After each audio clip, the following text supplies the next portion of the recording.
Cerita dimulai dengan karakter utama kita yang bernama Noah, yang tidak memahami apa yang terjadi padanya. Dia melihat tangan kecilnya dan menyadari bahwa dia tidak bisa benar-benar menggerakkan tubuhnya. Sambil memalingkan muka, Noah melihat seorang gadis cantik di depannya, tetapi tidak dapat memahami siapa dia.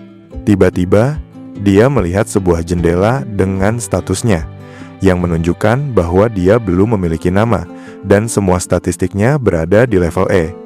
Dia menekankan bahwa dia berada di level 1 dan bahkan tidak memiliki nama. Noah hanyalah seorang bayi kecil yang tidak mengerti apa yang terjadi padanya. Dia melihat sekeliling dan hanya melihat sebuah ruangan yang indah dan lampu gantung besar di langit-langit. Sang protagonis tidak mengerti di mana dia berada. Kemudian dia melihat seorang wanita cantik dan mengira bahwa wanita itu adalah ibunya.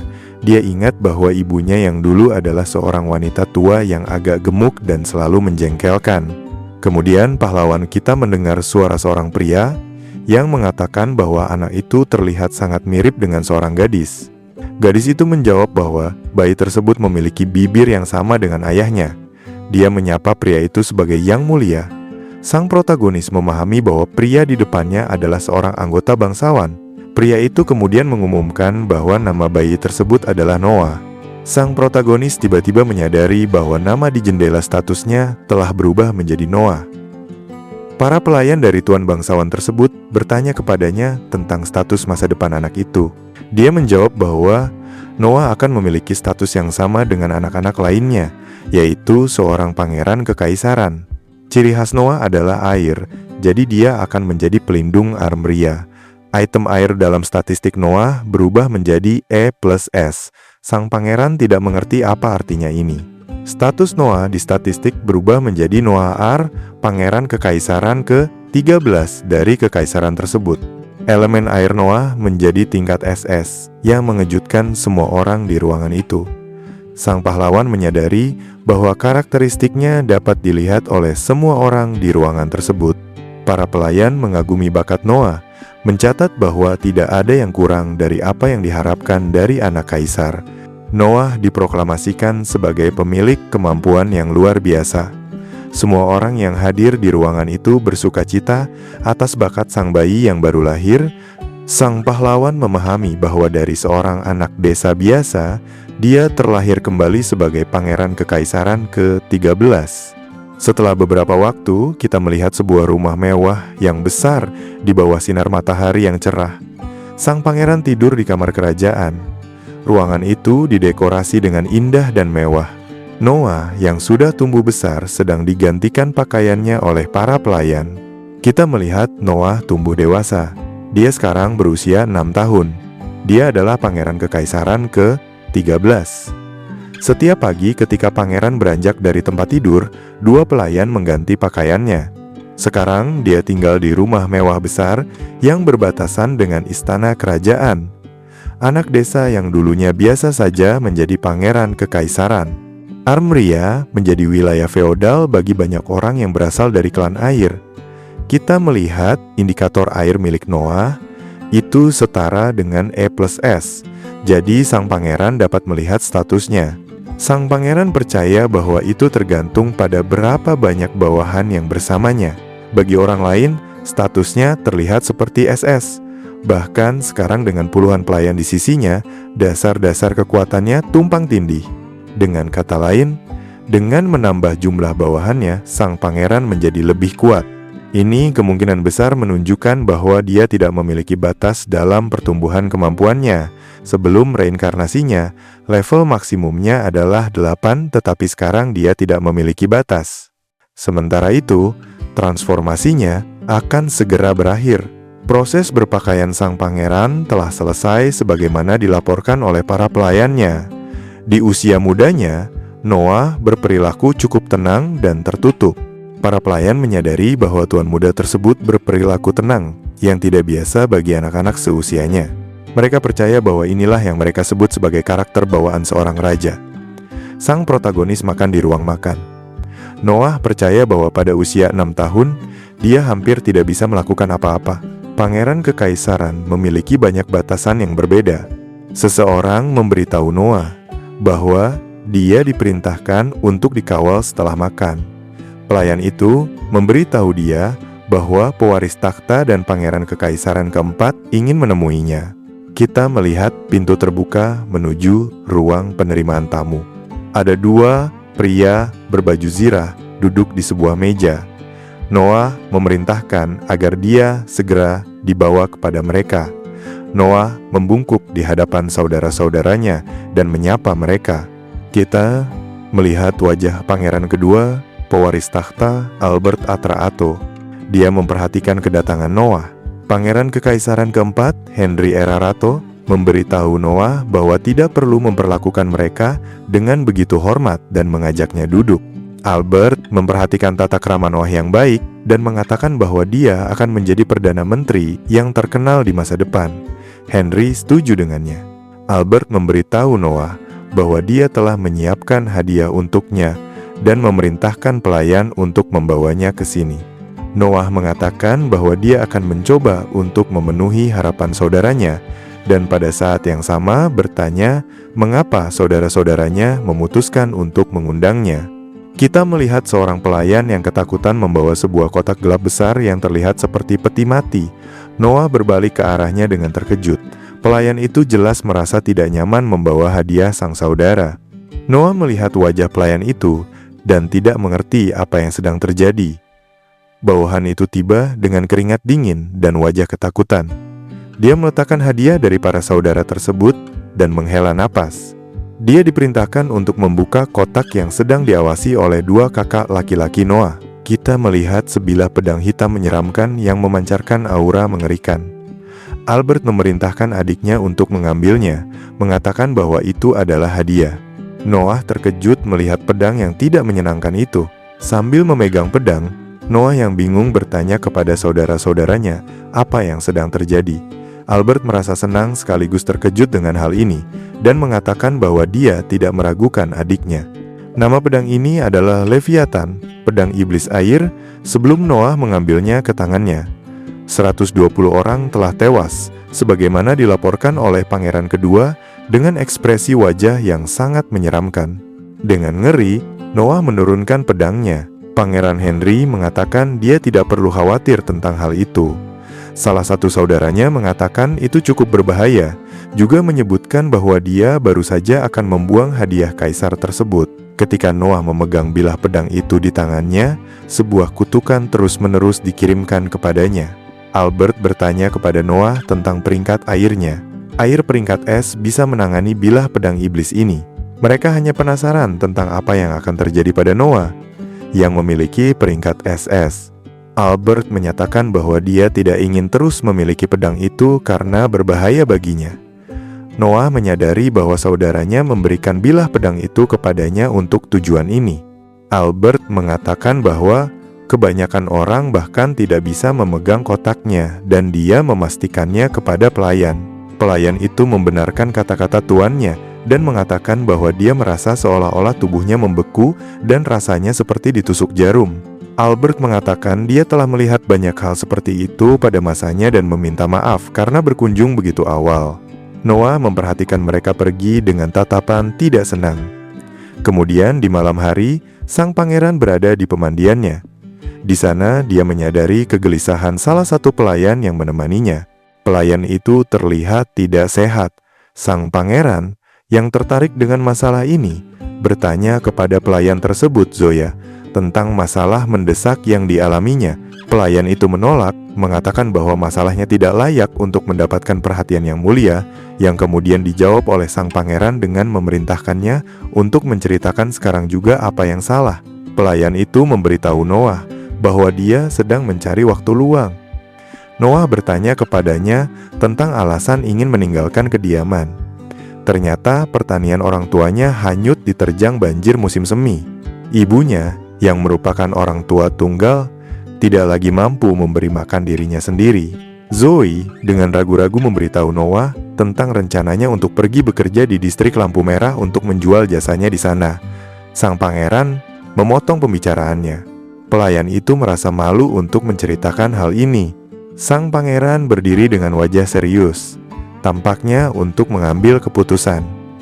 Noah menawarkan untuk memindahkan ibunya ke kediaman tersebut.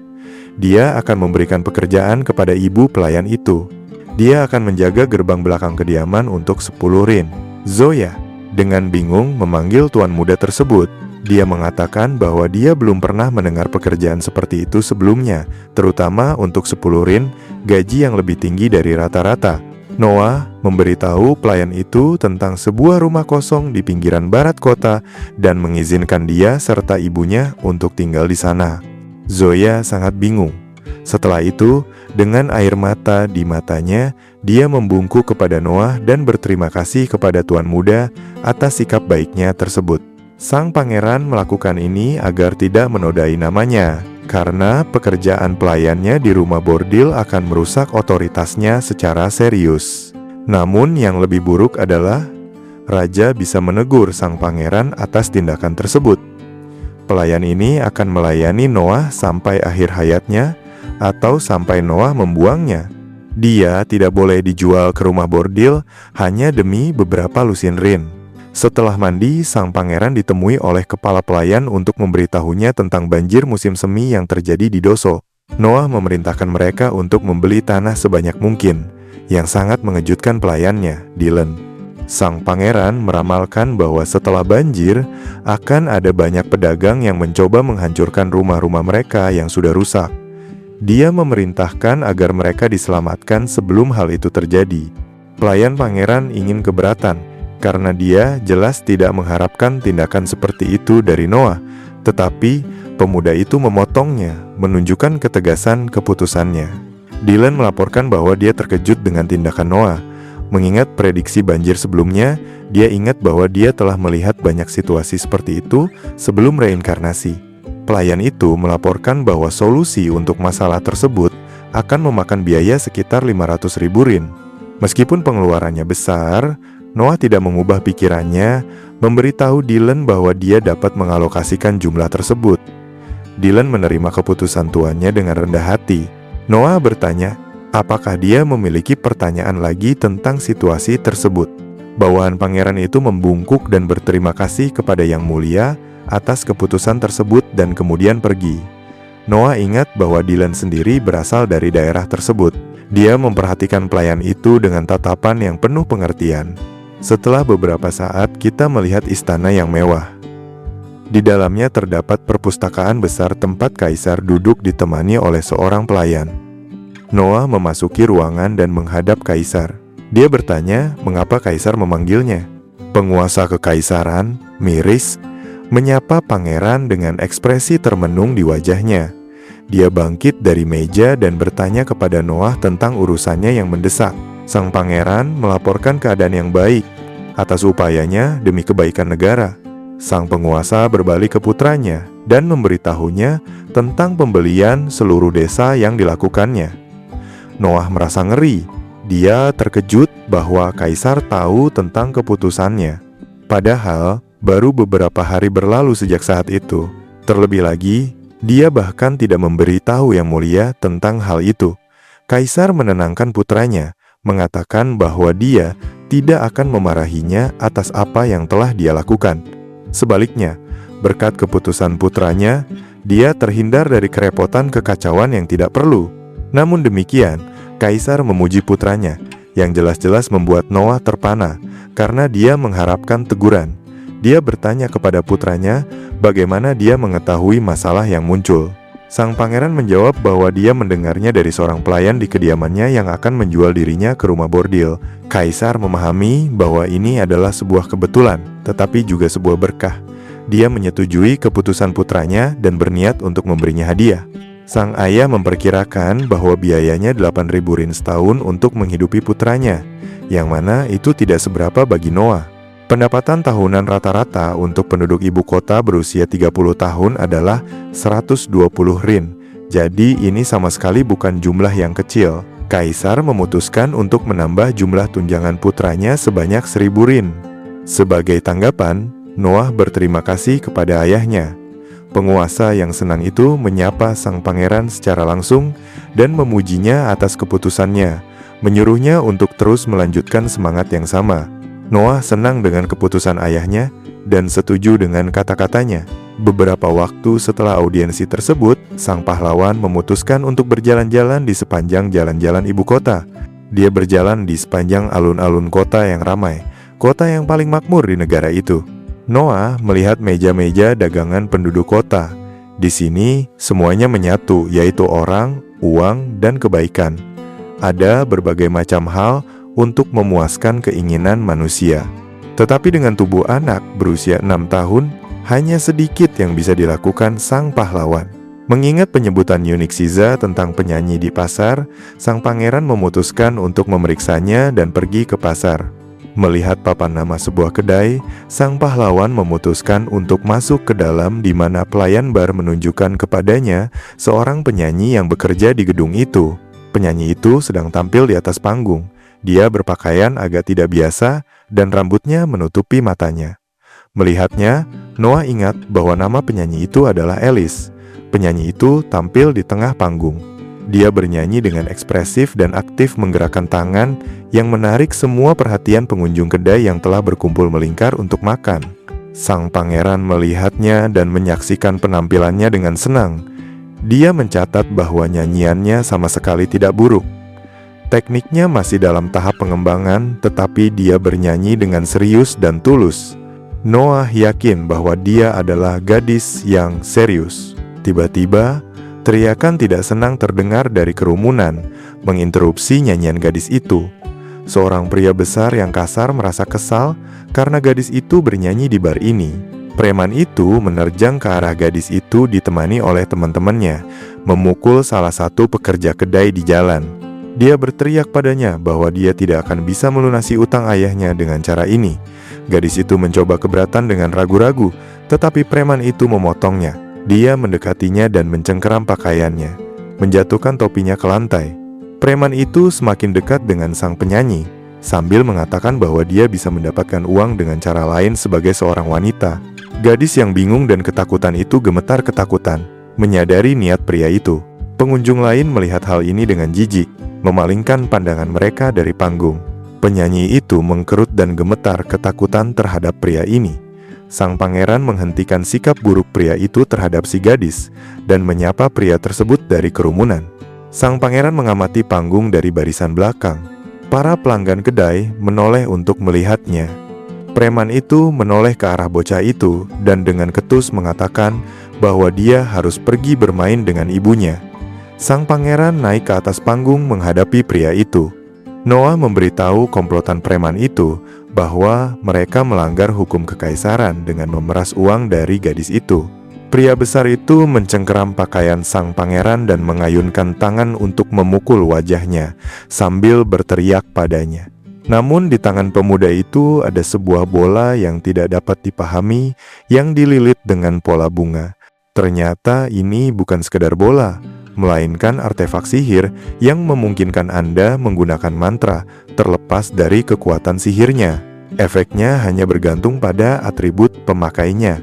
Sesaat kemudian, masing-masing dari anggota komplotan preman itu menerima luka yang menyakitkan di bahu yang menjatuhkan mereka ke tanah. Para pelanggan kedai terkejut dengan hasil ini. Semua orang melihat pemandangan itu. Sang pangeran membungkuk ke arah musuh yang jatuh, menanyakan apakah dia berniat untuk melanjutkan pertarungan. Sebagai tanggapan, ketiga preman itu melarikan diri dari kedai. Noah masih berdiri di atas panggung. Semua tamu yang datang ke tempat itu bertepuk tangan untuknya dan memujinya atas tindakannya.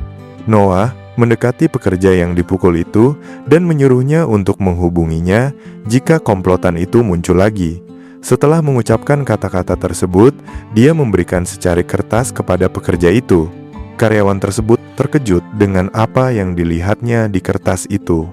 Sambil menyeka darahnya, dia meneriakkan status bangsawan Noah dengan tidak percaya. Semua orang di kedai itu terkejut dengan apa yang mereka dengar. Gadis itu menatap Noah dengan bingung. Sang pangeran menyerahkan topi yang dijatuhkan penyanyi itu kepadanya. Noah berbicara dengan nada memuji tentang bakat gadis itu dan bertanya tentang gaji bulanannya. Penyanyi itu dengan malu-malu mengatakan bahwa penghasilannya setelah memperhitungkan biaya medis ibunya berjumlah 25 ren. Saat Noah meninggalkan panggung, dia menjawab bahwa dia akan membayarnya setiap bulan ketika dia sudah membaik. Jadi, dia tidak boleh berhenti bernyanyi. Alice dengan malu-malu mendekap topinya ke dada dan berterima kasih kepada Noah. Sang pangeran sambil tersenyum meninggalkan panggung dan meminta Alice untuk menyelesaikan lagunya. Pada malam hari, sang pangeran berjalan menyusuri jalan kota dan melihat komplotan lama itu berlutut di depan gerbang istana. Rupanya, mereka tahu tentang situasi Noah. Sang pangeran memasuki istana di mana dia ditemui oleh seorang pelayan. Pelayan itu memberitahunya tentang permintaan audiensi dari para preman siang tadi. Noah memotongnya dan memerintahkan agar mereka diusir, menyatakan bahwa seseorang tidak bisa mendapatkan audiensi dengan pangeran begitu saja. Tiba-tiba, dia disela oleh saudaranya, Henry, yang membenarkan kata-kata Noah. Noah terkejut dengan kemunculan pangeran keempat. Henry mengatakan bahwa menerima orang-orang seperti itu akan menjadi aib bagi reputasi keluarga kerajaan. Noah memberitahu saudaranya tentang kejadian hari ini. Noah berpikir bahwa dengan cara ini mereka akan mengira sang pangeran masih marah. Oleh karena itu, mereka tidak akan mengganggu Alice. Pangeran Henry senang dengan keputusan adiknya, kagum bahwa dia memikirkan semuanya dengan matang. Noah membenarkan kata-katanya, mengatakan bahwa itu memang rencananya. Henry tertarik dengan keterampilan Alice, menanyakan adiknya tentang penampilannya hari ini. Pangeran muda yang bahagia itu meminta untuk tidak menanyakannya soal hal tersebut. Setelah beberapa saat, kedua bersaudara itu pindah ke ruangan terpisah. Di sana, Henry duduk di sofa dan mulai berbicara tentang hari ini, menyebutkan bahwa dia memiliki beberapa informasi mengenai pedang iblis. Noah terpaku oleh cerita saudaranya. Henry mengatakan bahwa Leviathan memiliki kehendaknya sendiri. Terkejut, Noah bertanya kembali kepada saudaranya tentang kehendak Leviathan. Henry mengatakan bahwa meskipun pedang itu tidak berbicara, ia pastinya memiliki kehendak. Kesulitannya adalah hal itu berakar pada kesadaran akan hierarki. Henry menyarankan untuk menganggap pedang itu seperti anjing. Kamu memperingatkan Henry bahwa sebelum menggunakan pedang itu, Noah harus segera menunjukkan siapa bos di antara mereka. Sang pangeran menganalisis kata-kata saudaranya dengan saksama.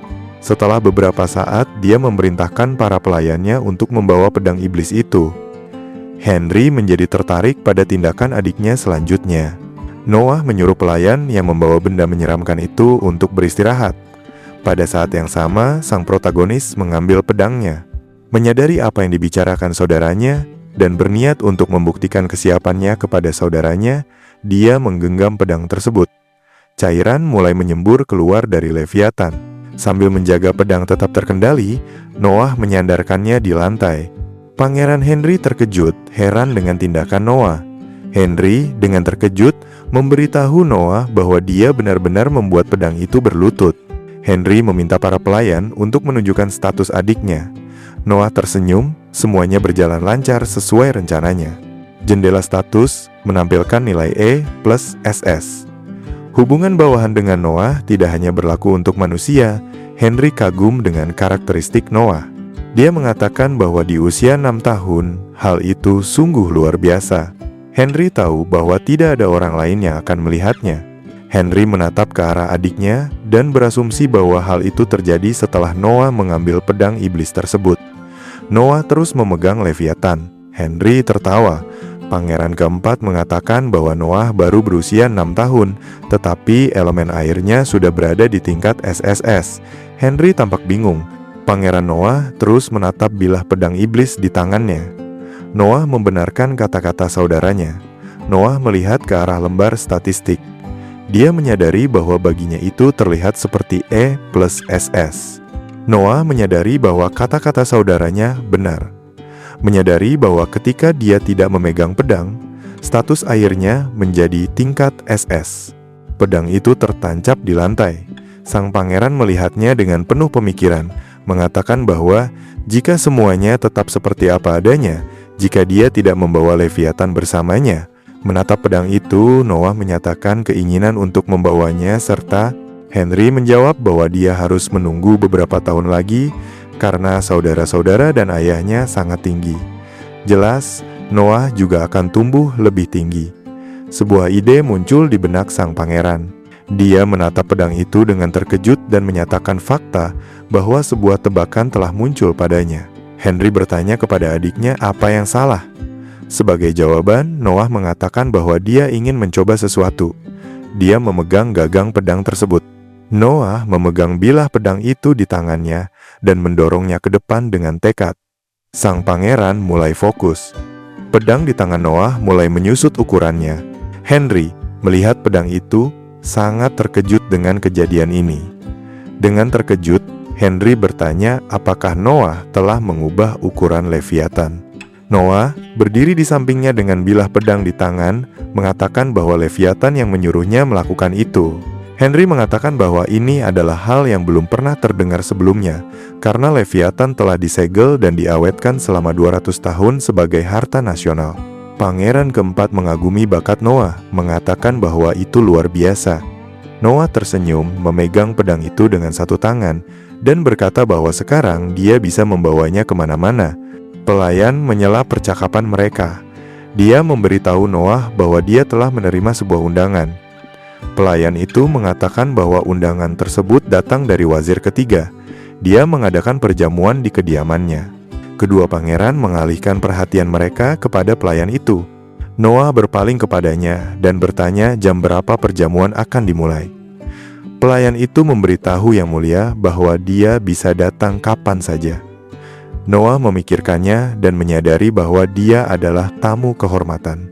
Jadi, perjamuan akan resmi dimulai saat dia tiba di kediaman tersebut. Noah menoleh ke Henry dan bertanya apakah dia akan pergi ke perjamuan itu. Henry menatap adiknya dan mengatakan bahwa dia tidak suka tempat-tempat yang berisik. Noah menerima jawaban saudaranya. Henry bertanya kepada adiknya apakah dia tetap akan pergi ke perjamuan tersebut. Noah menjawab dengan tegas. Kedua pangeran meninggalkan kediaman.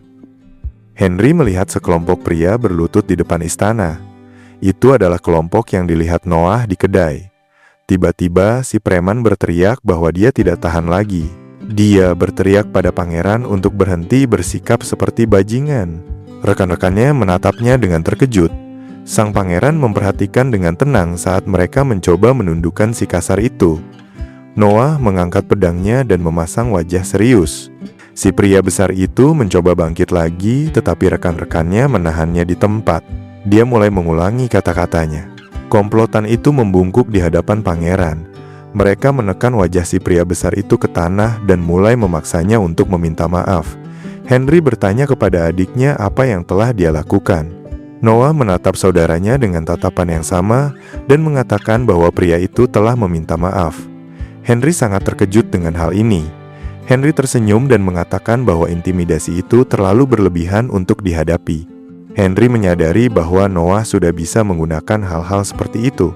Kereta kuda melaju ke arah yang tidak diketahui. Kereta itu berhenti di pintu masuk sebuah rumah mewah. Sang pangeran turun dari kereta dan melihat seorang bangsawan menyambutnya. Ini adalah wazir ketiga, Jin Braduk. Dia menyapa Yang Mulia pangeran dengan gembira. Sang pangeran mulai berjalan ke arah bangsawan itu, berterima kasih atas undangannya. Dia menantikan malam yang menyenangkan. Noah dan sang wazir berjalan menyusuri koridor rumah mewah tersebut. Para pelayan di depan mereka membuka gerbang menuju aula utama, di mana terdapat banyak bangsawan. Mereka yang hadir di aula merasa senang dengan kedatangan mereka dan mulai bertepuk tangan. Noah dan sang wazir pergi ke tengah aula diiringi tepuk tangan. Kerumunan itu mencatat bahwa Yang Mulia Pangeran ke-13 terlihat sangat bermartabat untuk usianya, sebagaimana yang diharapkan dari putra seorang kaisar. Wazir itu condong ke arah sang pangeran. Dia ingin memberitahunya sesuatu. Wazir berkata bahwa dia tidak ingat bilah pedang milik sang pangeran. Raduk bertanya apakah pedang itu ada pada pertemuan terakhir mereka. Noah meletakkan tangannya di atas pedang dan berkata bahwa itu adalah hadiah dari putra mahkota, pedang yang dikenal sebagai Leviathan. Raduk sangat terkejut. Wazir itu menyadari bahwa ini adalah sebuah pedang iblis, sebuah harta nasional. Kerumunan orang sangat terkejut dengan kata-kata Noah. Mereka menyadari nilai dari hadiah putra mahkota tersebut. Noah menyadari bahwa Raduk tahu tentang Leviathan. Sebuah suara dari kerumunan mengatakan bahwa pedang itu hanyalah mainan palsu. Kata-kata ini milik seorang pria di kerumunan tersebut. Dia menyadari bahwa kata-katanya yang keras telah terdengar. Pria itu memalingkan muka dengan sombong. Noah bertanya-tanya apa yang harus dilakukan. Seluruh aula dipenuhi dengan aura gelap dan semua orang yang hadir mulai tercekik. Efek ini disebabkan oleh pedang Noah. Sang pangeran menerapkan perintah pencekikan. Para tamu merasa ngeri. Mereka memandang Noah dengan ketakutan. Seorang pria pemberani dari kerumunan bergegas pergi. Noah menatap pedangnya dan bertanya-tanya apakah perintah duduknya akan lebih tepat. Dia jelas tidak menyangka Leviathan akan begitu marah hingga melepaskan niat jahat yang begitu besar. Wazir itu mengagumi kemampuan bilah pedang tersebut. Dia mengomentari keterkejutan sang pangeran. Dia menyapa kerumunan, mengatakan bahwa mereka yang hadir telah merasakan kehebatan sang pangeran dan itu hanyalah setetes dari kekuatan harta nasional tersebut. Para tamu tertawa gugup dan mulai bertepuk tangan untuk Noah, mencatat kekuatannya di usia yang begitu muda. Noah didudukan di kursi mewah diikuti dengan sapaan sederhana untuk para bangsawan kelas atas. Namun, Noah menyadari keberadaan beberapa orang yang berbeda. Di depannya berdiri seorang pria ditemani oleh seorang gadis muda. Nama pria itu adalah Byron Allen. Dia memperkenalkan dirinya dan putrinya Cindy dan meminta izin untuk mengenal mereka sedikit lebih jauh. Noah menatap sang baron dan berasumsi bahwa Cindy adalah putri angkatnya. Wazir menatap sang pangeran dengan terkejut, bertanya apakah pangeran mengetahui informasi ini. Noah menjawab tidak. Dia menambahkan bahwa dia menyadari hal ini dari beberapa pengamatan. Wazir memuji pangeran dan bertanya, bagaimana Yang Mulia memahami hal ini? Noah menatap Byron dengan penuh pemikiran. Dia bertanya apakah Alan adalah generasi kedua atau ketiga. Alan menjawab, ya. Sang pangeran berasumsi bahwa perilakunya mirip dengan mereka yang lahir di kelas atas. Berbeda dengan gadis ini, Noah mengingat pengetahuan dari kehidupan masa lalunya. Dia melihat perbedaan perilaku antara kelas atas dan kelas bawah. Wazir kagum pada wawasan sang pangeran. Noah menambahkan bahwa anak yang diadopsi Alan adalah seorang budak. Byron dan Cindy sangat terkejut karena pangeran bahkan menyadari hal ini. Itu semua karena mata Cindy. Seseorang yang pernah berada dalam perbudakan memiliki tatapan ingin tahu yang aneh di matanya. Byron meletakkan tangannya di atas kepala putrinya. Byron menjelaskan bahwa dia telah membelinya dari pedagang budak. Dia menambahkan bahwa gadis itu berbeda dari yang lain dan sangat cerdas. Jadi, dia menjadikannya sebagai putrinya. Noah tersenyum. Sang pangeran dengan senang hati mengumumkan bahwa dia menyukai hal-hal seperti itu. Ini membuat Alan dan Cindy kagum. Noah menambahkan bahwa lain kali dia ingin mengundang mereka ke kediamannya dan mengetahui lebih banyak tentang gadis itu. Alan setuju. Wazir mencatat bahwa sang pangeran melihat menembus dirinya yang sangat mengesankannya. Noah menambahkan bahwa ada alasan lain mengapa dia tahu gadis itu bukan putri kandungnya. Wazir sangat menantikan jawabannya. Noah memperhatikan bagaimana Cindy menanggapi intimidasi tersebut. Dia berdiri di depan Alan untuk melindunginya. Sang pangeran menambahkan bahwa biasanya gadis seusianya akan dilindungi. Wazir memahami jalan pikirannya. Wazir berkata bahwa Noah memiliki cakrawala pemikiran yang luas karena Noah telah melihat segalanya dari awal. Hal ini membuat sang bangsawan terkesan. Setelah beberapa waktu, kediaman Noah di pagi hari terlihat. Zoe memberitahu pangeran bahwa wazir ketiga telah mengirimkan tanda terima kasih. Dia menanyakan tentang langkah pangeran selanjutnya. Noah berpikir itu pasti rasa terima kasih karena telah menghadiri pestanya. Ini adalah salah satu dasar dari hubungan aristokrat. Sambil duduk menikmati secangkir teh, Noah memerintahkan agar kiriman itu diterima seperti biasa. Sang pangeran menatap Leviathan. Dia berpikir bahwa setelah menundukkan pedang tersebut, tidaklah pantas untuk hanya mengandalkan intimidasi. Jadi, dia memutuskan untuk menguasai pedang itu sendiri. Leviathan memberikan sinyal. Noah bertanya kepada bilah pedang itu, apakah ia merasa gelisah. Zoe menyadarinya dan bertanya kepada pangeran, untuk alasan apa?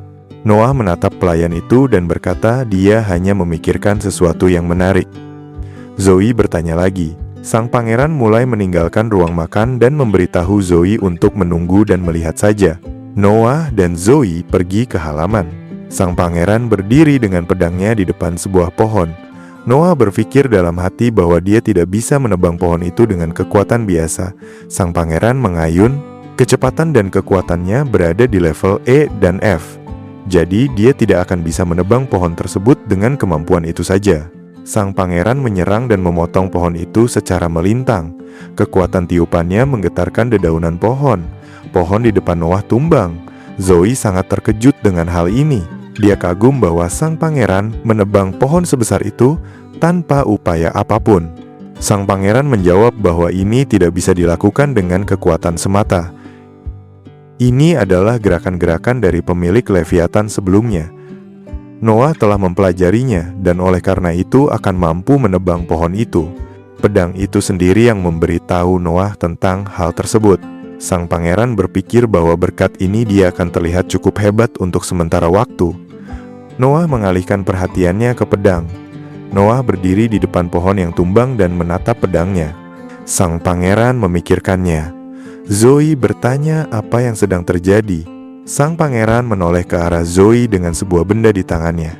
Dia bertanya kepada pelayan itu apakah dia tahu benda apa itu. Zoe memberikan jawaban positif, mengatakan bahwa benda di tangan tuannya adalah sebuah artefak yang digunakan untuk mengaktifkan sihir. Noah mengangkat pedangnya dan menatapnya. Sang pangeran menduga bahwa pedang itu bisa melakukan hal yang sama, tetapi tanpa menghabiskan sihir manusia dan hanya bisa digunakan 1 jam sekali. Sang pangeran tersenyum, dia menjulurkan pedang di depannya dan berkata dia akan mencoba lagi. Noah mengayunkannya ke arah tunggul pohon.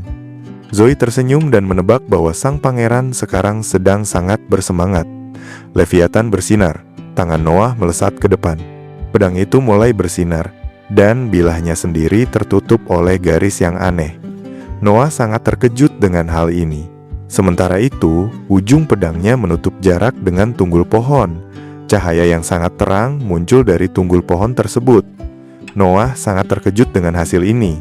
Sebuah kolom air raksasa melesat ke langit. Gelombang kejutnya membuat pepohonan berderit dan terlempar ke belakang. Aliran air yang kuat muncul di depan Noah, mengguncang pepohonan. Tetesan air terbang kemana-mana. Kolom air itu menghilang dari langit dan tetesan air tercurah ke bawah. Di tempat pilar itu tadi berada, kini tersisa sebuah kawah besar. Di depannya berdiri sang pangeran dengan bilah pedang yang diturunkan. Zoe, yang basah kuyup karena air, memperhatikan dengan takjub saat tetesan air terus jatuh di halaman. Pelayan itu basah kuyup sampai ke kulit dan mencatat kemampuan luar biasa sang pangeran. Sebuah kawah raksasa tersisa. Noah tertawa dan berkata dia tidak mampu mengubah arah serangannya. Dia juga mencatat bahwa dia sama sekali tidak bisa melihat dasar kawah tersebut. Leviathan itu tertutup oleh tetesan air. Noah menyadari bahwa bilah pedang itu benar-benar ancaman yang kuat. Sang pangeran menatap bilahnya dengan takjub dan takut. Pangeran dan pedang itu tertutup oleh aliran air. Setelah beberapa saat, kita melihat pemandian. Para pelayan sedang membasuh tubuh Noah. Zoya mengatakan bahwa tuannya menjadi sangat kotor selama latihan terakhir. Pelayan lainnya bertanya kepada pangeran apakah masih ada kotoran yang tersisa di tubuhnya. Noah mengonfirmasi bahwa ada kotoran di tubuhnya. Setelah itu, para pelayan melanjutkan pekerjaan mereka. Setelah selesai mandi, Noah meninggalkan rumah pemandian di mana dia ditemui oleh seorang pelayan yang membawa surat. Dia memberitahu pangeran bahwa dia kedatangan tamu. Dia memberinya sebuah surat untuk gubernur Tanah Hojoi dari pengirim bernama Murray. Setelah beberapa waktu, Noah, yang sudah berpakaian untuk penyambutan, berdiri di hadapan pria yang mengirim surat tersebut. Dia memahami bahwa perluasan wilayah akan segera tiba. Pengunjung itu membungkuk di hadapan pangeran dan meminta maaf karena telah mengalihkan perhatian tuannya dari urusan sehari-hari. Pangeran memerintahkan Murray untuk duduk. Mereka duduk berhadapan satu sama lain. Noah bertanya kepada Murray tentang perintah yang mulia. Dia diperintahkan untuk beralih ke metode hidropatik di Tanah Hojoi. Murray membenarkan kata-kata pangeran. Tanah Hojoi berada di tepi sungai besar. Tanah ini subur dan ideal untuk lumbung padi. Tetapi terkadang banjir menyebabkan bencana. Ide kaisar adalah untuk melenyapkan masalah ini dan menciptakan lumbung pangan yang stabil. Untuk tujuan ini, Murray dari Amria ditunjuk sebagai gubernur. Pangeran bertanya kepadanya bagaimana pelaksanaan rencana kaisar tersebut berlangsung. Sebagai tanggapan, tamu itu mengatakan bahwa anggaran terus dipotong dan terjadi kekurangan pekerja. Pangeran menyatakan kebingungannya dan memberitahu gubernur bahwa kaisar tidak memberikan perintah seperti itu. Murray menyadari bahwa Departemen Keuangan terlibat dalam masalah ini. Noah bangkit dari meja dan keluar ruangan, memerintahkan gubernur untuk mengikutinya. Setelah beberapa waktu, kita melihat istana mewah di tepi sebuah danau. Noah sedang duduk di ruang makan yang dihias dengan kaya. Di hadapan pangeran duduk Menteri Keuangan Maverick. Murray juga berada di ruangan tersebut. Rick jelas tidak tertarik berbicara dengan pangeran. Rick bertanya kepada pangeran tujuan kunjungannya, yang mana Noah memberitahu menteri tentang pengurangan pendanaan untuk proyek kaisar. Menteri bersikeras agar Yang Mulia tidak ikut campur dalam urusan pembiayaan, tetapi pangeran tetap pada pendiriannya dan menuntut penjelasan dari menteri. Maeve bersikap licik dan enggan berbicara dengan pangeran, yang membuat Noah curiga bahwa menteri tersebut tidak mau berurusan dengannya karena usianya. Maeve menguasai dirinya dan dengan senyum ramah menyatakan bahwa hal seperti itu tidak pernah terlintas dalam pikirannya. Menteri memberitahu pangeran tentang banjir tahun lalu di Hojoy dan Murray membenarkan kata-katanya. Rick mengatakan bahwa kaisar mencabut perpajakan dari Hojoy selama setahun penuh. Noah mendengarkan dengan penuh perhatian kata-kata menteri, menunggu kelanjutan ceritanya. Rick melanjutkan bicaranya dengan membahas tentang pajak mengambang saat ini. Murray mendengarkan dialog mereka yang secara bertahap membangun ketegangan. Menanggapi kata-kata menteri, Noah bertanya apakah menteri menganggapnya bodoh. Rick membantah kata-kata pangeran. Noah memperkuat kata-katanya dengan mengatakan bahwa perpajakan tidak bisa dihapuskan karena alasan tertentu. Murray dan menteri terkejut dengan kata-kata pangeran. Noah mengatakan bahwa itu bukan sebuah perintah, melainkan sebuah kemurahan hati. Kemudian dia bertanya kepada Rick, mengapa dia tidak menceritakan semuanya sebagaimana adanya. Menteri menyebutkan tentang pembangunan resor musim panas untuk kaisar demi menyesuaikan dengan usianya. Pangeran membenarkan kata-katanya. Melanjutkan percakapan, Rick bersikap licik dan memberitahu pangeran bahwa resor Yang Mulia akan diubah menjadi sebuah kota utuh dengan populasi 1.000 orang. Berpikir bahwa kata-katanya telah membingungkan sang pangeran, Maeve bersukacita dengan penuh kemenangan. Namun Noah memotong kegembiraannya, mencurigai menteri telah tidak menghormati raja. Pernyataan Noah membuat lawan bicaranya panik. Dengan terus menuduh sang menteri, pangeran menggiringnya ke jalan buntu. Akhirnya, pemuda itu sampai pada kesimpulan bahwa mengendalikan air adalah prioritas dibandingkan membangun villa untuk kaisar.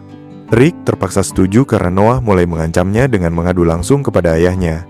Pada saat itu juga, menteri berdiri dengan panik dan mengeluarkan perintah untuk memprioritaskan Hojoy. Harapan bangkit dalam diri sang gubernur. Murray menyadari bahwa pangeran telah menggunakan kecerdasannya untuk memaksa menteri menyerah.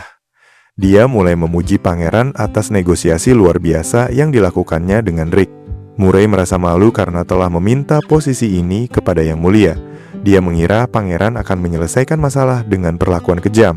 Dia berterima kasih kepada pangeran atas bantuannya. Beberapa waktu kemudian, kita melihat pangeran bersiap untuk pulang. Murray memberitahu dia bahwa dia akan kembali bekerja sesegera mungkin. Percakapan itu terputus oleh seorang utusan. Dia memberitahu pangeran bahwa kaisar mengharapkan kunjungannya. Kita melihat kastil yang indah di bawah sinar matahari dan taman mewah yang besar. Di taman ini, kaisar berdiri dan memberi makan burung-burung. Pangeran datang menemui ayahnya dan memberitahu tentang kedatangannya. Kaisar meminta putranya untuk duduk. Sang ayah memuji putranya atas penanganannya yang brilian terhadap pendanaan Hojoy. Ini sangat mengejutkan Noah. Kaisar mengatakan bahwa dia tahu tentang percakapannya dengan Maeve. Noah merasa kecil hati karena baru saja meninggalkan Departemen Keuangan. Kaisar melengkapi bicaranya dengan mengatakan bahwa informasi adalah senjata terbaik yang harus terus dipoles. Kaisar memuji putranya sekali lagi, yang dijawab Noah bahwa dia tidak pantas menerima pujian. Dia melakukan apa yang harus dia lakukan, dan lagi pula, itu mudah. Sambil memberi makan burung, Kaisar berkeberatan bahwa bahkan apa yang mudah dan perlu tidak semua orang bisa melakukannya. Dia mendekati putranya. Sang ayah menepuk kepala Noah dan tersenyum. Dia juga menyebutkan bahwa pangeran memiliki kendali penuh atas Leviathan. Dia menganggap fakta ini luar biasa. Setelah kata-kata ini, Kaisar berbalik dan mengatakan bahwa dia harus menjadikan putranya seorang ahli pedang. Perintah selanjutnya adalah memanggil Noble. Seorang pria berbaju zirah muncul di kejauhan. Datang lebih dekat, dia memperkenalkan dirinya sebagai Damian Noble.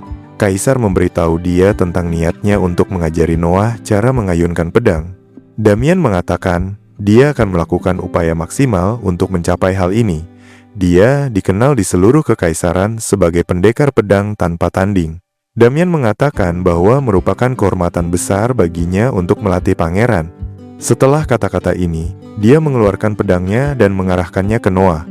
Kaisar memberitahu dia bahwa bocah itu belum pernah dilatih dalam anggar.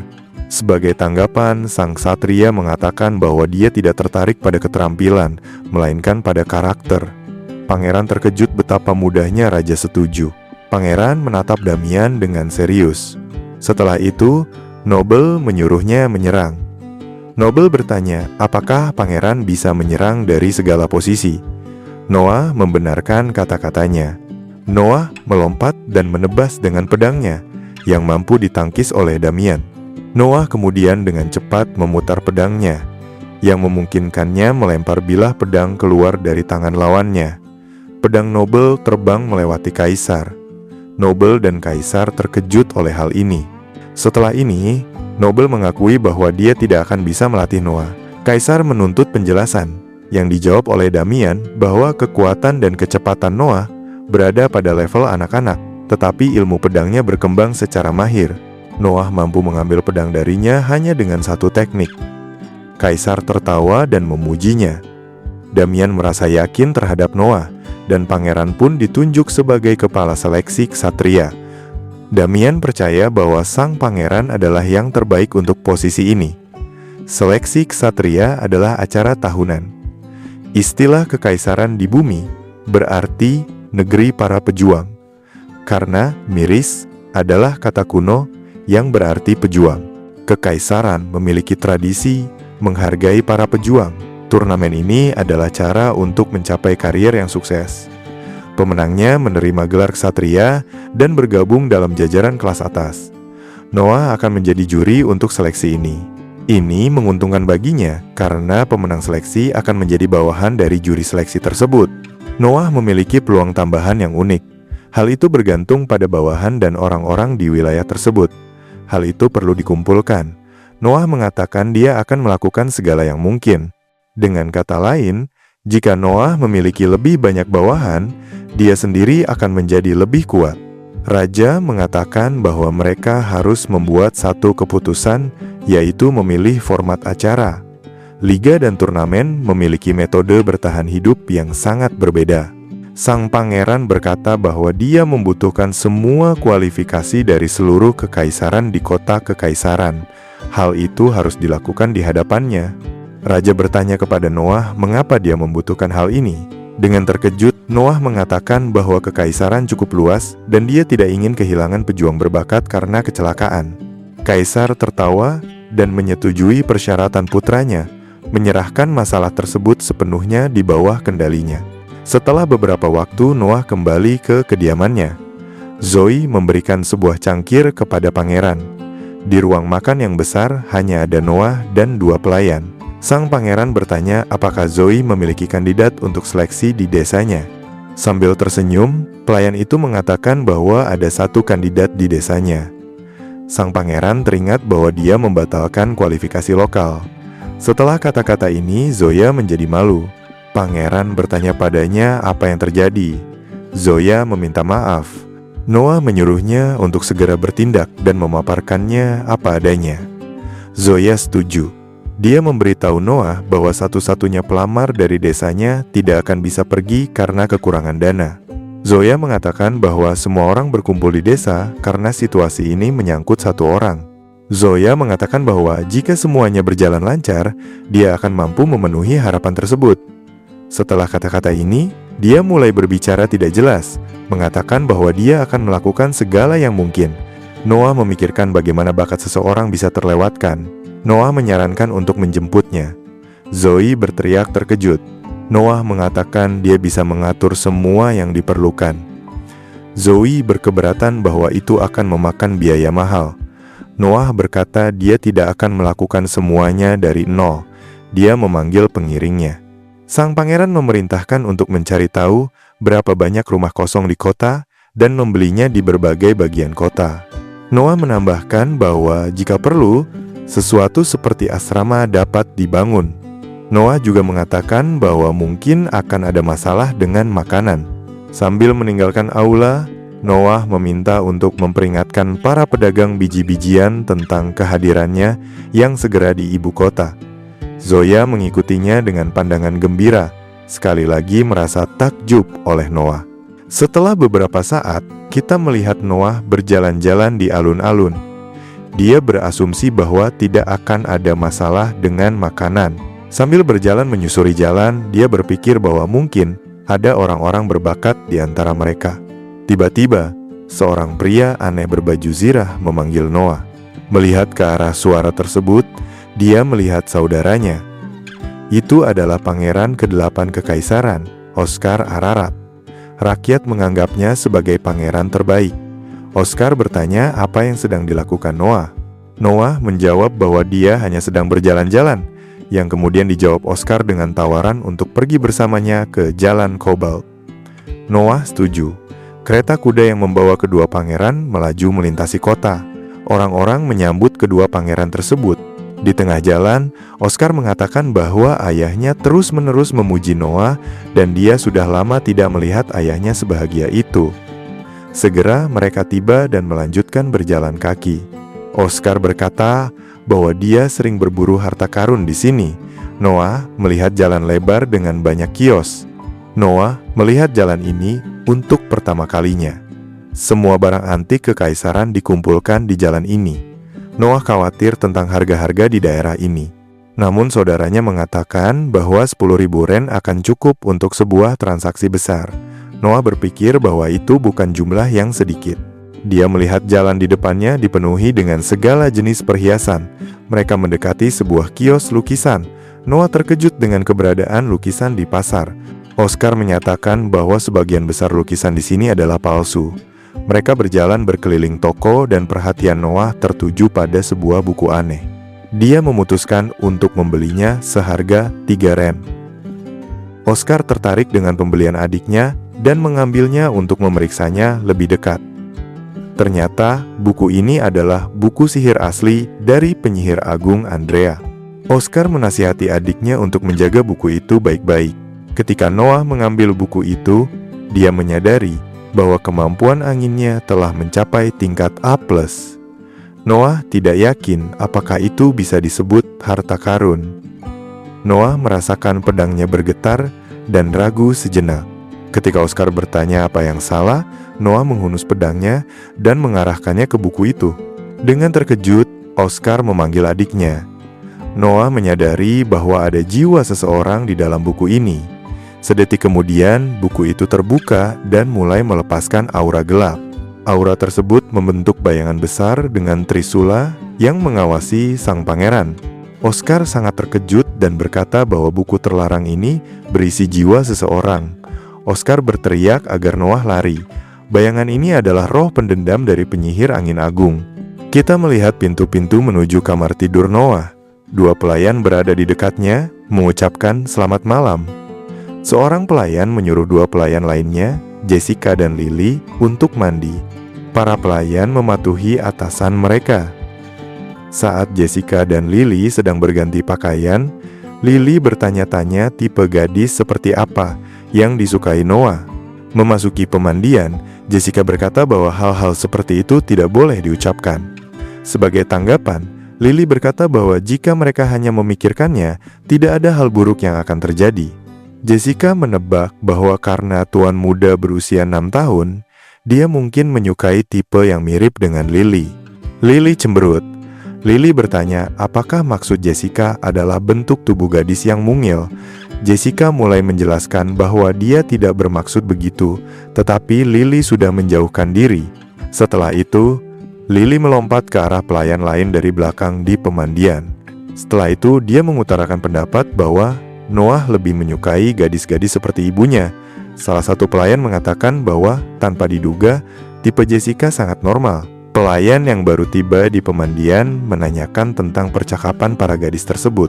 Lily dengan cepat mengalihkan perhatiannya kepada Jessica, mengatakan bahwa tipenya sangat normal. Kemudian para pelayan teringat pada Zoe. Dia memenuhi semua persyaratan Noah yang disetujui oleh semua pelayan yang hadir. Terdengar suara pintu terbuka. Lily berlari untuk menemui orang yang disangka Zoe, tetapi ketika dia berlari ke pintu, dia bertemu dengan kepala pelayan. Kepala pelayan marah dengan perilaku bawahannya. Dia memarahi para pelayan tersebut. Setelah itu, ketiganya meninggalkan ruang ganti pemandian tanpa pernah menemukan Zoe yang bersembunyi di sudut. Zoe merasa senang karena telah memenuhi preferensi tuannya. Melihat bayangan raksasa di depannya, Noah tidak kehilangan akal. Dia mengayunkan pedang dan memenggal kepala monster itu. Setelah beberapa ayunan lagi, dia menghancurkan roh itu sepenuhnya. Oscar, yang menyaksikan semuanya, sangat terkejut. Dia bertanya kepada adiknya kapan dia menjadi begitu kuat. Setelah monster itu menghilang, Oscar merasa takut akan keselamatan kota.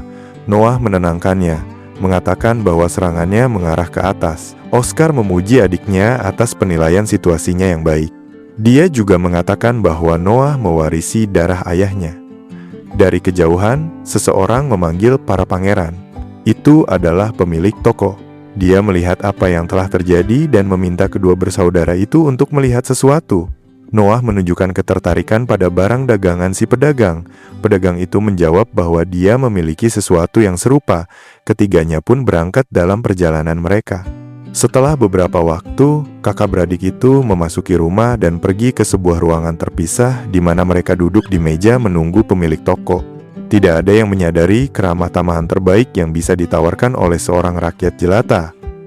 Oscar mencatat perhatian adiknya terhadap hal-hal semacam itu. Segera pemilik toko masuk, dia memegang sebuah kotak berhias. Setelah muncul di hadapan para pangeran, dia memutuskan untuk memperkenalkan diri. Namanya adalah Alan Barsley. Dia menyatakan bahwa dia kagum dengan pencapaian Noah. Noah mengatakan bahwa dia membawa roh itu atas kemauannya sendiri.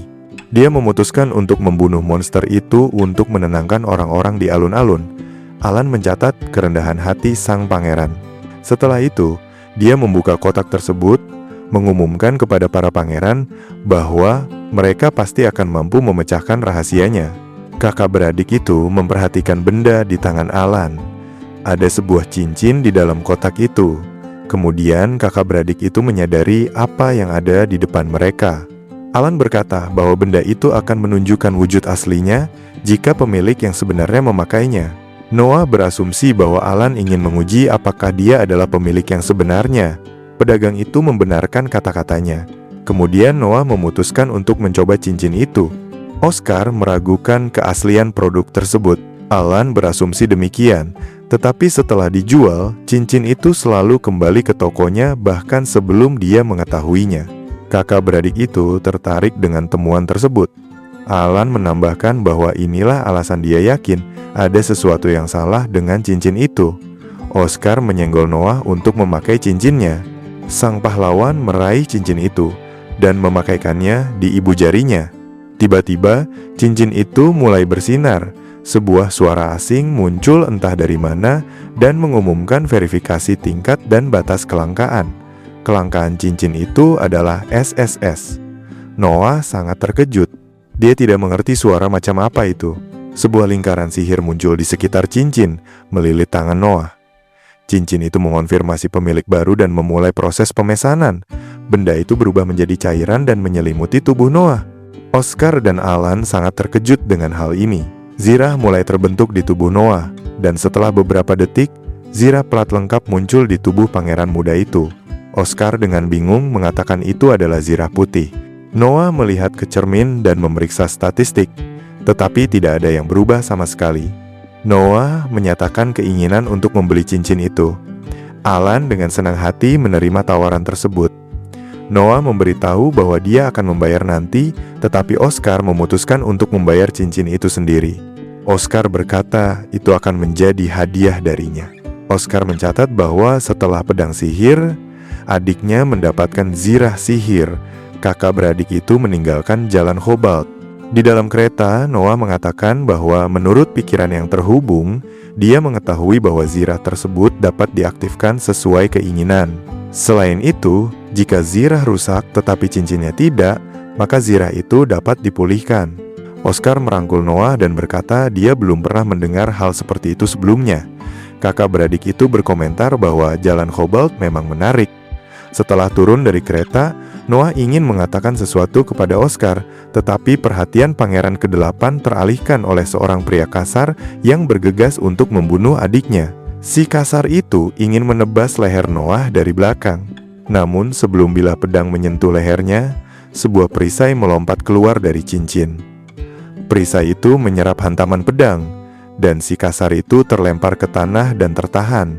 Berbalik menghadap calon pembunuhnya, Noah menyadari bahwa itu adalah pria kasar yang sama yang menyerangnya di kedai. Oscar terpana saat melihat perisai itu tiba-tiba muncul. Dia bertanya kepada Noah tentang perisai yang muncul entah dari mana. Ternyata Noah telah menghubungkan Leviathan dan cincin itu bersama-sama, memberinya perlindungan otomatis karena kemampuan bilah pedang tersebut untuk merasakan permusuhan. Oscar sangat terkejut, tetapi segera sadar kembali. Dia memuji Noah atas keterampilannya yang luar biasa karena adik laki-lakinya sudah menguasai kedua artefak ini. Keesokan harinya, di kediaman pangeran, sang pangeran dipakaikan baju oleh dua pelayan. Selama proses ini, Noah berpikir tentang fakta bahwa dia tidak akan bertemu lagi dengan bandit yang menyerangnya. Setelah memikirkannya, dia memutuskan untuk membagikan informasi tersebut kepada Alice. Dia pergi ke kedai tempat Alice bekerja. Setibanya di kedai, Noah teringat akan bakat luar biasa dari sang penyanyi. Alice sedang tampil di panggung ketika tiba-tiba seorang pemabuk melompat keluar dari kerumunan. Dia ingin Alice menuangkan minuman untuknya dan naik ke atas panggung. Alice mencoba dengan ragu untuk menenangkan si pemabuk, tetapi pada saat yang sama, pria lain dari kerumunan mengumumkan niatnya untuk meminum minuman yang dituangkan untuknya terlebih dahulu. Kedua pemabuk itu mulai berdebat, dan kemudian mulai saling melayangkan pukulan. Namun sebelum tinju mereka bertabrakan, Noah melompat keluar. Pertahanan otomatisnya aktif, melindunginya dari pukulan-pukulan tersebut. Pada saat yang sama, orang-orang yang memukul besi dengan sekuat tenaga itu mulai berteriak. Si pemabuk mulai berteriak pada pangeran, yang segera mencabut pedangnya dan melucuti pakaian para pengacau itu. Kedua orang itu mundur dari kedai. Para pelanggan kedai merasa senang dengan aksi sang pangeran. Mereka mencatat ilmu pedangnya yang luar biasa. Sang pangeran menanyakan kesehatan Alice ketika tiba-tiba seorang karyawan kedai berlari keluar dari kerumunan. Dia bergegas meminta maaf kepada pangeran atas insiden semacam itu di hadapannya. Noah memerintahkan agar pelanggan seperti itu tidak diizinkan masuk. Karyawan itu menjawab bahwa hal tersebut tidak mungkin, karena justru pelanggan seperti itulah yang mendukung bar mereka. Noah tidak kehilangan akal dan memutuskan untuk membeli seluruh toko tersebut, sehingga membuat karyawan itu terpana dengan keputusannya. Sang pangeran menyerahkan kantong berisi 1.000 ren kepada karyawan tersebut untuk membeli toko dengan syarat insiden seperti itu tidak akan terjadi lagi di sana. Alice berterima kasih kepada Noah dan bertanya apa yang bisa dia lakukan untuk melunasi utangnya. Sebagai tanggapan, Noah menyuruhnya untuk terus bernyanyi saja. Noah memberitahu tentang harapannya untuk masa depan Alice dan berharap dia menjadi orang yang lebih baik. Alice menawarkan lagu lain kepada pangeran sebagai tanda terima kasih, yang disetujui Noah tanpa ragu. Alice mengumpulkan kekuatannya dan bernyanyi seperti yang belum pernah dia lakukan sebelumnya. Dia membuat kagum penonton dan sang tuan muda dengan nyanyiannya. Dalam sekejap, dia menjadi lebih baik. Seluruh penonton mulai bersukacita. Sebuah suara yang datang dari tangga bertanya kepada pangeran apakah ini bagian dari kekuatannya. Sang pangeran berbalik dan melihat Byron. Byron mengonfirmasi bahwa gadis itu sekarang bisa menanggapi Noah. Sang pangeran setuju dengannya. Mereka meninggalkan kedai dan berjalan-jalan di sekitar kota. Sang pangeran bertanya kepada Byron, apa yang dia lakukan di tempat seperti itu? Byron menjawab bahwa dia hanya kebetulan lewat. Noah melihat kebohongan itu, berargumen bahwa pedagang yang sukses tidak akan membuang waktu mereka. Hal ini membuat Byron tercengang. Dia membenarkan kata-kata sang pangeran. Sebenarnya, Byron ingin berbicara dengan Noah. Dia memberitahu bahwa tahun ini sudah waktunya untuk merekrut pelayan baru untuk istana. Sekali setahun, istana kekaisaran menerima banyak pelayan wanita. Jika yang mulia menyukai salah satu dari mereka, mereka akan diperintahkan untuk menginap. Ini adalah kesempatan mereka untuk menjadi selir. Sang pangeran menebak niat Byron untuk mengirim wanita tersebut ke istana. Byron membenarkan tebakan Noah.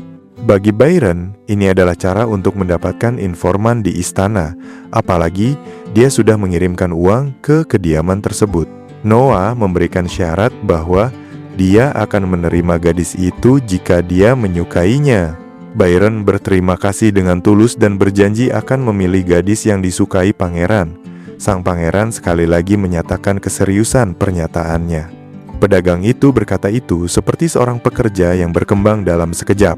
Tuan muda membenarkan kata-katanya dan memberitahunya tentang jumlah percobaan yang tidak terbatas. Byron berterima kasih padanya. Pangeran bertanya, apakah Byron memiliki pertanyaan lebih lanjut? Byron meminta izin untuk menggunakan lambang pangeran pada papan namanya. Pangeran setuju, tetapi menyebutkan bahwa dia tidak akan mentoleransi pengkhianatan. Pada saat ini, status karakteristik, kecerdasan, dan roh Noah ditetapkan menjadi plus. Noah berpikir bahwa menambah jumlah bawahan akan meningkatkan kekuatannya. Namun pada saat itu, Noah menyadari bahwa status air E+SS miliknya secara bertahap menghilang. Sang pangeran mencurigai bahwa insiden di Armeria disebabkan oleh bawahannya. Kita melihat pangeran Noah dan pelayannya berlari ke suatu tempat. Ternyata dia berlari ke pintu keluar kediaman. Dia memerintahkan para pelayan untuk menyiapkan kereta kuda baginya untuk mengunjungi kaisar. Para pelayan bergegas melaksanakan perintah pangeran. Noah yang berpikiran serius masuk ke dalam kereta dan menuju ke arah ayahnya. Kita melihat taman kaisar. Noah berlutut di depan ayahnya dan melaporkan insiden tersebut. Kaisar bertanya bagaimana Noah mengetahuinya.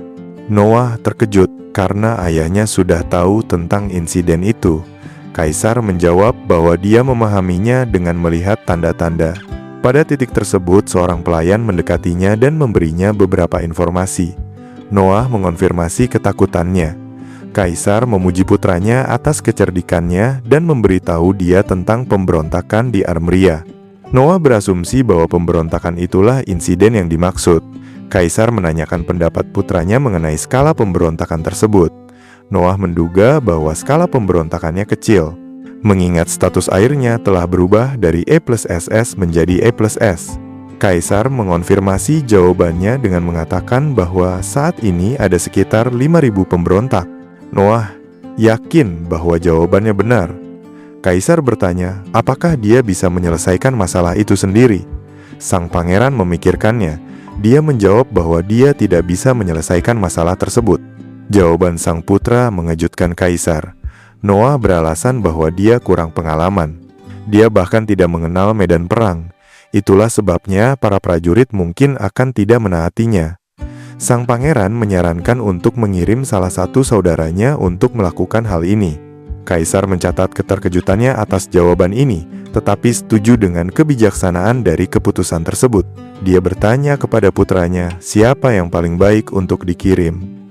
Noah mengajukan Henry sebagai kandidat. Mengingat skala operasinya, rencana licik tidak diperlukan. Dan dia juga mencatat kehati-hatian Henry di sekitar saudara-saudara lainnya. Raja tersenyum dan setuju dengan pilihan putranya, serta memuji pilihannya yang luar biasa itu. Setelah beberapa saat, kita melihat sebuah kereta kuda bergerak. Henry dan Noah duduk di dalamnya. Henry bertanya kepada adiknya, apakah dia yakin dengan keputusannya untuk memberikan inisiatif kepadanya. Dia merinci bahwa pencapaian militer akan menguntungkannya di masa depan. Dia juga menyebutkan tentang pedang sihirnya. Noah menjawab bahwa seseorang tidak bisa memimpin prajurit tanpa pengetahuan. Noah tidak akan mati dalam pertempuran, tetapi banyak prajuritnya yang mungkin akan mati. Henry terkejut dengan kebijakan adiknya, mencatat betapa hati-hati dia telah memikirkan situasinya. Henry berkata, dia akan menangani kavaleri musuh dan membersihkan tanah adiknya. Noah mengetahui bahwa musuh memiliki banyak pasukan kavaleri. Tiba-tiba, Leviathan mulai memberi sinyal kepada pemiliknya yang sangat mengejutkan Noah. Sang pangeran membuka pintu dan memerintahkan kereta untuk berhenti. Pengemudi mengerem dengan tajam. Henry bertanya kepada adiknya dengan terkejut tentang apa yang telah terjadi. Noah menjawab bahwa Leviathan mulai memberinya sinyal, yang berarti mereka akan segera diserang. Noah melompat keluar dari kereta, mengatakan bahwa dia tidak bisa melibatkan Henry dalam hal ini. Saat dia melompat keluar, tidak ada yang menyadari bahwa sebuah lingkaran sihir telah terbentuk di sebelah kanannya. Setelah itu, lingkaran itu menyala dan mulai memancarkan sinar sihir yang terang ke arah pangeran.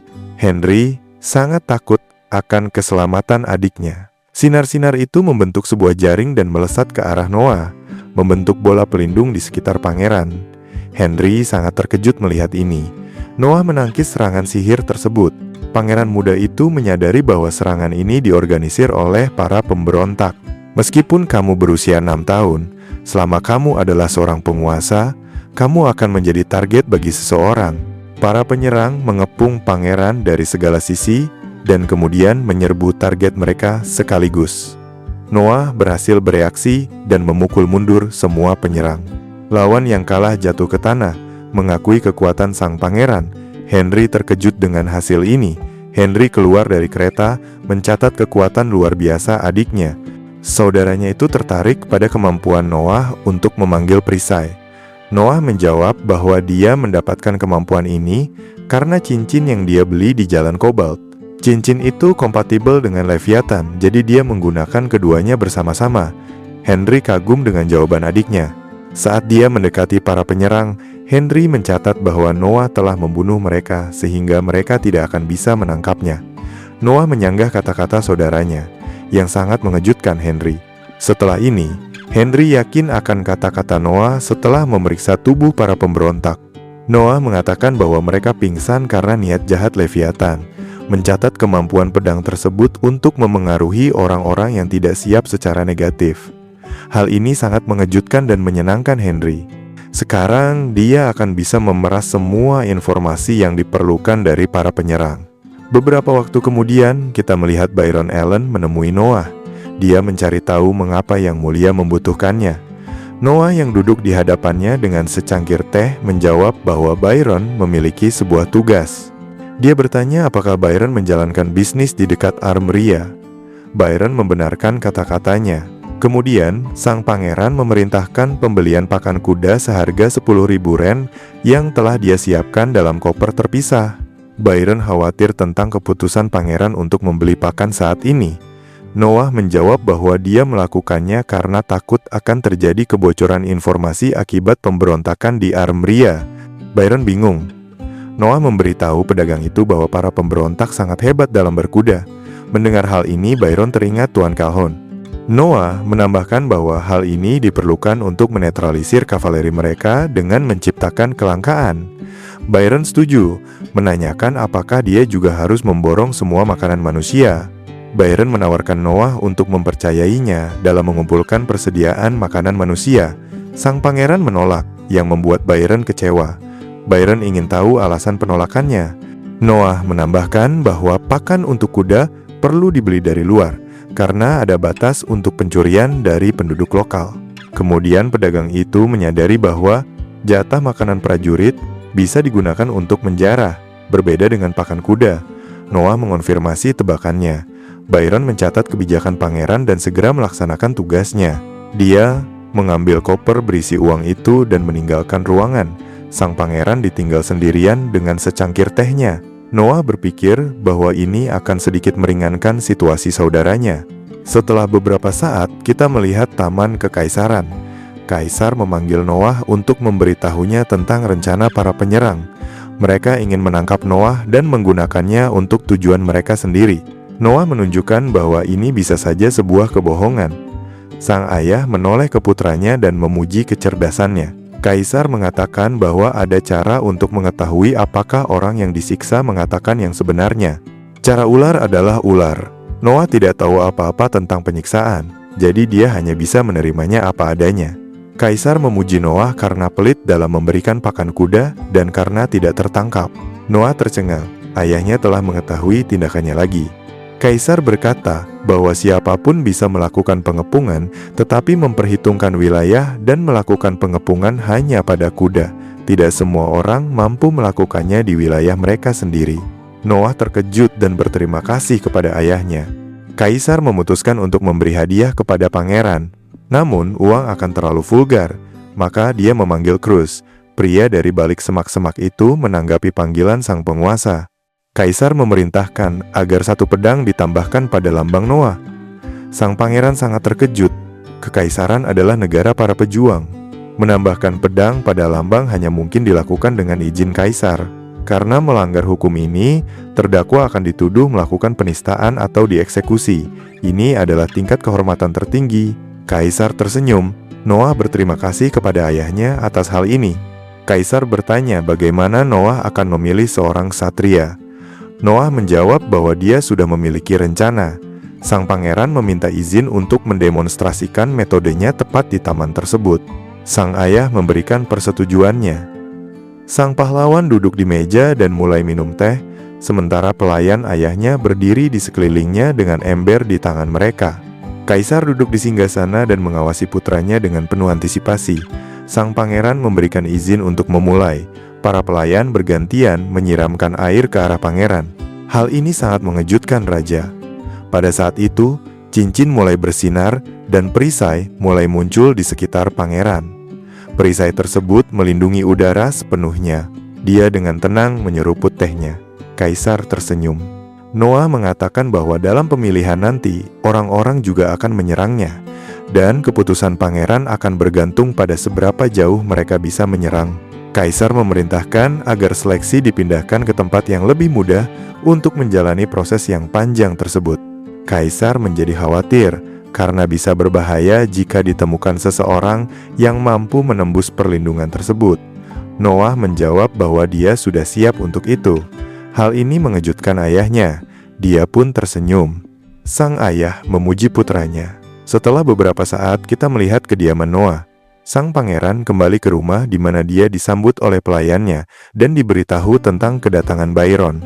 Byron membungkuk dan menyapa sang pangeran. Tidak ada yang menyadari bahwa Byron berhasil kembali lebih awal. Sebagai tanggapan, pedagang itu mengatakan bahwa jumlah makanan olahan terbatas, jadi cukup mudah untuk membelinya. Tiba-tiba, seorang pelayan menyerbu ke dalam ruangan dan menyapa pangeran. Noah memberikan izin untuk masuk. Pelayan itu memberitahunya bahwa ada seorang pria terluka yang berdiri di gerbang utama. Dia datang dari Armeria dengan laporan mendesak. Ini mengejutkan sang pangeran dan Byron. Noah berlari menuju gerbang. Pedagang itu mengikutinya. Seorang prajurit yang terluka berdiri di depan mereka. Prajurit itu mengatakan bahwa dia adalah kapten dari detasemen beranggotakan 10 orang di Provinsi Adora di Armeria. Prajurit itu melaporkan bahwa atasan mereka di Armeria telah memulai pemberontakan. Byron berpikir bahwa informasi ini tidak berguna bagi Noah karena dia sudah mengetahuinya. Sang pangeran mendengarkan prajurit itu dan memerintahkan agar dia disembuhkan. Noah juga ingin memberikan hadiah sebesar 500 ren, tetapi malah memberinya hadiah 1000 ren. Ini sangat mengejutkan Byron. Dia menanyakan motif Noah. Mereka mulai berjalan kembali ke kediaman.